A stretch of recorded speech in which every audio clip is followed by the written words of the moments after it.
안녕하십니까. 여러분의 든든한 동반자 문정태 백이사입니다. 반갑습니다. 오늘은 공익법인에 대해서 이야기해보고자 합니다.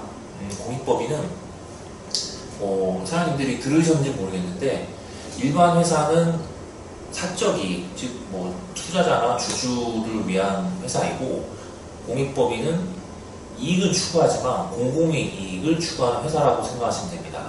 그래서 우리 주변에 종교법인이랄지 사회복지법인, 장학재단, 학교법인, 이런 법인들이 공익법인이라고 생각하면 됩니다.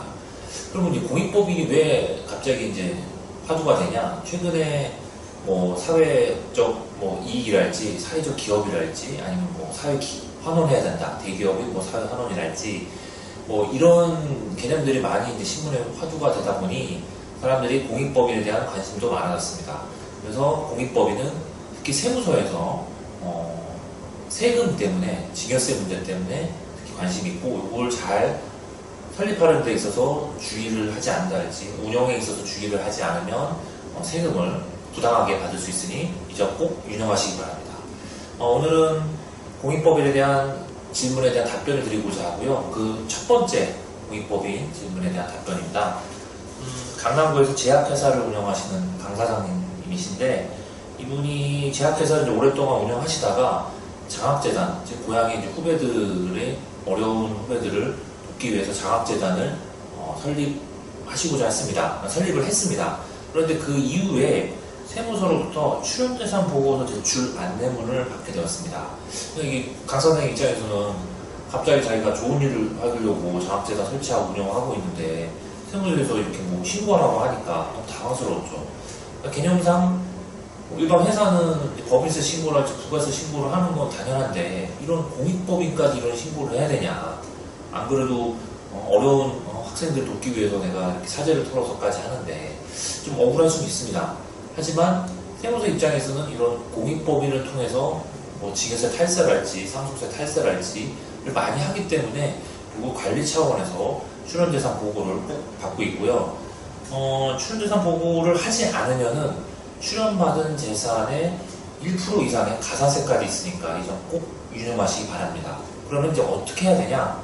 출연재산 보고는 12월 말 법인 같은 경우는 사업연도 종료 이후 3개월 이내에 출연받은 재산에 대한 사용 내역이랄지, 누가 출연을 했는지, 그 다음에 그 출연 재산, 그러니까 장학재단의 이사회 선임이랄지, 선임 내역이랄지, 그 다음에 요 기부받은, 출연받은 재산을 어디다 사용할 계획서랄지, 이런 거를 작성해서 제출하셔야 합니다. 그러지 않을 경우에는 그 제출 서식마다 제출하지 누락된 서식에 대한 가산세 1% 이상이 있으니 그 점 꼭 알아두시고 출연재산 보고를 신고하시는 걸 잊지 않으시기 바랍니다. 강 사장님에 대한 질문에 대한 답변은 이렇게 마무리하고요. 공익법인 질문 두 번째에 대해서 답변 드리도록 하겠습니다. 두 번째는 관악구에서 사회복지법인 설립을 이제 계획하고 계시는 원 사장님이 질문을 주셨는데요. 이분은 사회복지법인이 공익법인이고 공공이익, 즉 어려운 이웃들을 돕기 위해 복지법인인데 부가가치세 신고를 해야 되나요? 라고 질문을 주셨습니다. 아주 좋은 질문이고요. 일반 회사라면 부가가치세뿐만 아니라 법인세까지 신고 납부를 하셔야 되는데, 사회복지법인도 부가가치세를 내야 되냐? 일단 원칙적인 얘기를 하면 부가가치세 과세가 거래되는 용역이나 재화를 제공하셨으면 부가가치세를 신고 납부하셔야 합니다. 이 부분은 일반 회사하고 크게 다르지 않습니다. 하지만 사회복지법인이 제공하는 대부분의 사업이 면세 사업이거나 부가가치세가 과세되지 않는 사업이기 때문에 일반적인 여러 사장님들이 사회복지법인, 공익법인은 부가가치세가 없어 라고 이해하시는 겁니다.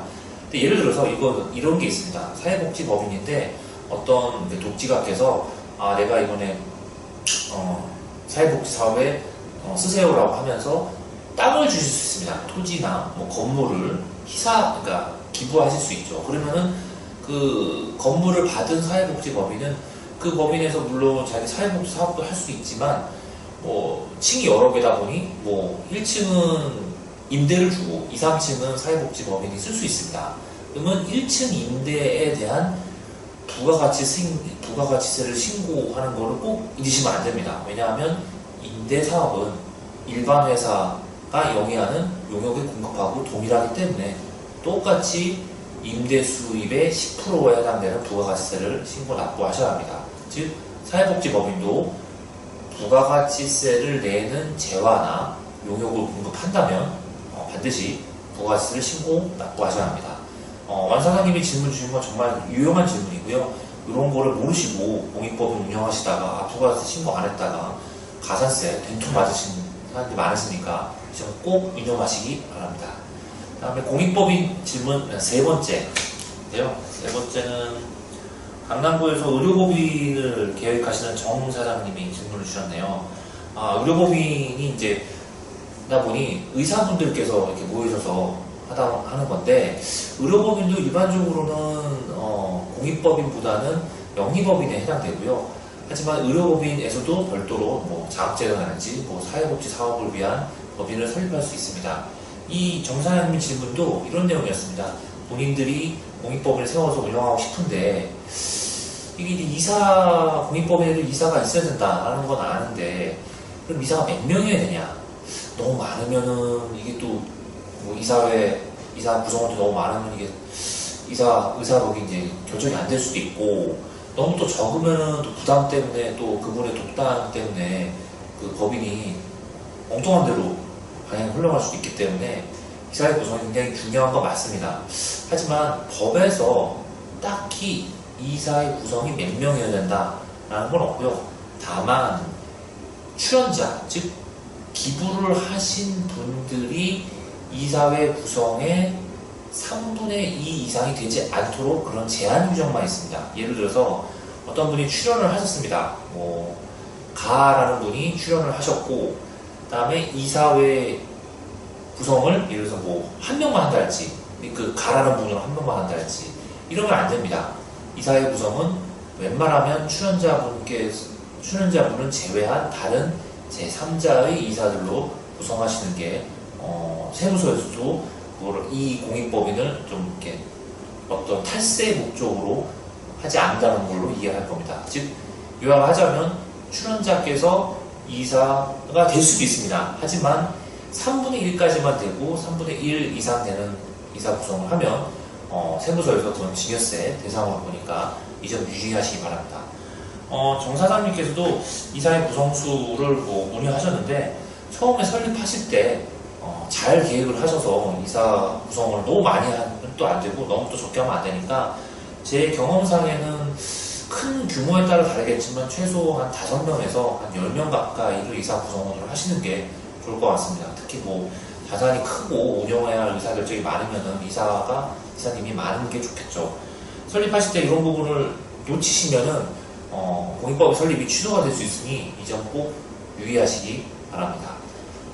이상으로서 공익법인에 대한 질문에 대한 답변 마치고요. 여러분의 든든한 홍반장 문정태 여기가 있습니다. 감사합니다.